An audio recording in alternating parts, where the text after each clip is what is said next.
Shalom, Assalamualaikum warahmatullahi wabarakatuh. Om Swastiastu, Namo Buddhaya, salam kebajikan.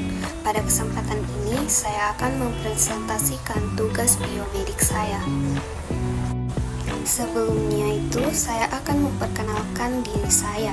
Perkenalkan, nama saya Edlisa Lao dengan NIM 230306501016 dari kelas B. Pada kesempatan ini, saya akan membahas materi tentang antibiotik. A. Pengertian. Antibiotik merupakan obat untuk melawan infeksi bakteri. Cara kerjanya dengan membunuh atau menghambat pertumbuhan bakteri. Jenis obat ini tidak efektif untuk mengatasi penyakit akibat infeksi virus seperti flu atau influenza. Di sisi lain, penggunaannya tidak boleh sembarang karena bisa menyebabkan resistensi dan membuat pengobatan jadi tidak optimal. Karena itu, pemakaiannya harus sesuai anjuran atau resep dari dokter. Adapun manfaat dari antibiotik yaitu yang pertama, mengobati infeksi bakteri, yang kedua, mencegah infeksi setelah operasi, yang ketiga, mengatasi infeksi kulit, yang keempat, mengatasi infeksi saluran pernafasan, yang kelima, mengatasi infeksi pada mata, yang keenam, mengatasi infeksi pada saluran pencernaan, yang ketujuh, mengatasi infeksi pada sistem kemih dan organ reproduksi. Selanjutnya adalah jenis-jenis dari antibiotik. Yang pertama yaitu penisilin. Penisilin efektif mengatasi gangguan kulit, infeksi telinga tengah, ginjal, dan darah. Cara kerjanya dengan membunuh bakteri Staphylococcus dan Streptococcus yang meliputi amoxicillin, ampicillin, oxacillin, dan juga penicillin G. Yang kedua adalah cephalosporin.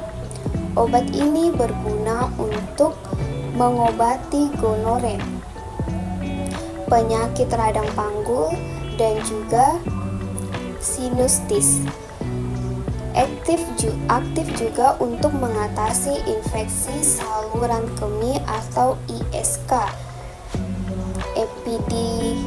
epidemioorsitis, dan selulitis yang meliputi cefaclor, cefatrocil, dan juga cefizime.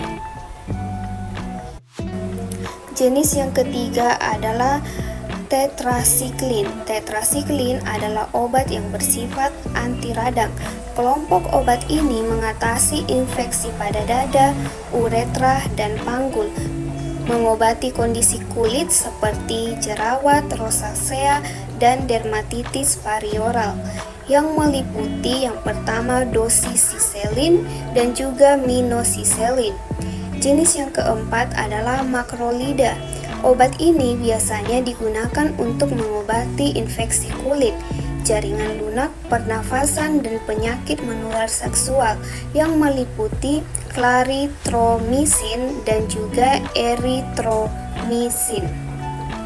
Yang kelima yaitu fluoroquinolones atau quinolone adalah obat yang bisa digunakan untuk melawan infeksi bakteri yang mengancam jiwa atau sulit diobati.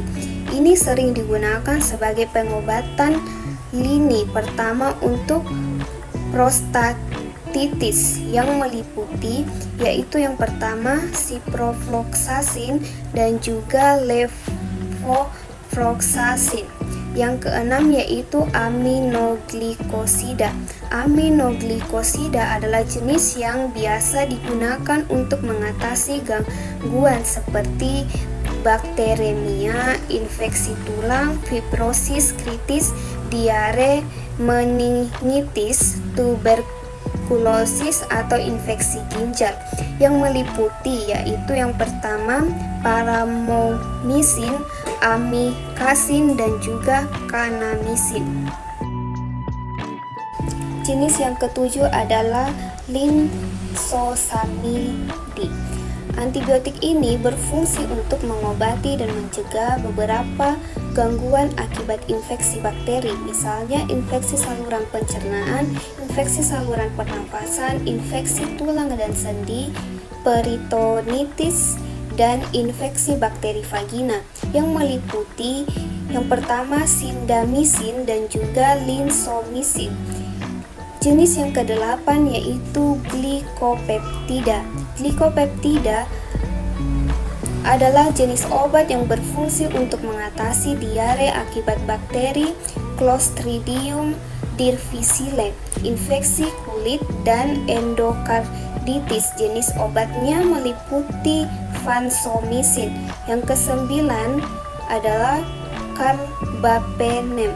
Obat ini berkhasiat untuk mengatasi penyakit akibat infeksi bakteri, misalnya infeksi tulang, pneumonia, dan infeksi ginjal. Jenis obat ini hanya bisa dipakai ketika jenis lainnya tidak efektif mengatasi infeksi, yang meliputi yang pertama meropenem, ertapenem, dan juga biapenem.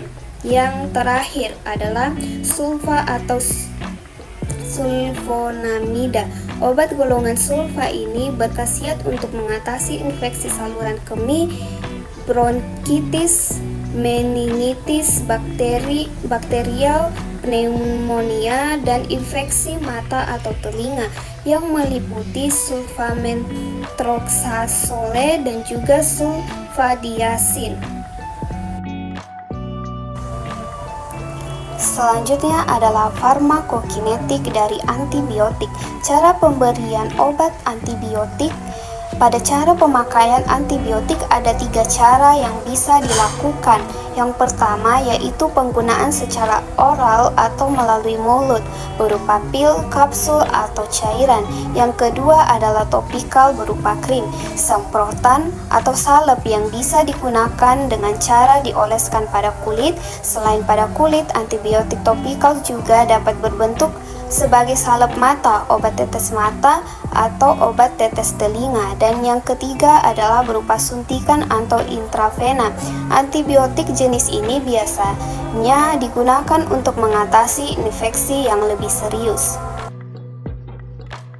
Yang berikut adalah farmakodinamik. Yang pertama adalah cara kerja antibiotik. Cara kerja antibiotik adalah menghentikan pertumbuhan dan membunuh bakteri.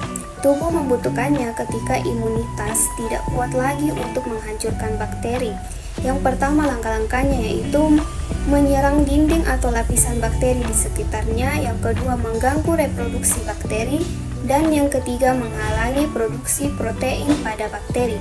Antibiotik bisa langsung bekerja pada tubuh, namun hasilnya tidak langsung terlihat dalam waktu 2-3 hari. Khasiatnya akan tergantung pada jenis infeksi dan intensitas dari keparahan penyakit. Yang kedua adalah efek samping dari antibiotik. Efek antibiotik pun dapat menimbulkan efek samping seperti diare, mual, muntah, ruam, sakit perut, sensitif terhadap cahaya, perubahan warna gigi. Penggunaan jangka panjang antibiotik tertentu juga dapat memicu infeksi jamur pada mulut, saluran pencernaan, dan vagina. Dan yang terakhir dapat menimbulkan sakit kepala. Kesimpulan dari materi saya adalah antibiotik adalah obat yang digunakan untuk mengobati infeksi bakteri. Penggunaannya harus sesuai petunjuk dokter untuk mencegah resistensi antibiotik dan efek samping yang mungkin timbul. Antibiotik juga tidak efektif untuk mengobati infeksi virus.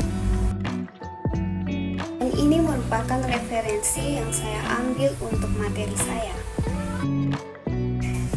Sekian dari presentasi yang dapat saya sampaikan. Mohon maaf jika ada yang kurang, dan jika ada yang ingin ditanyakan silakan ketik di kolom komentar. Sekian dan terima kasih. Shalom.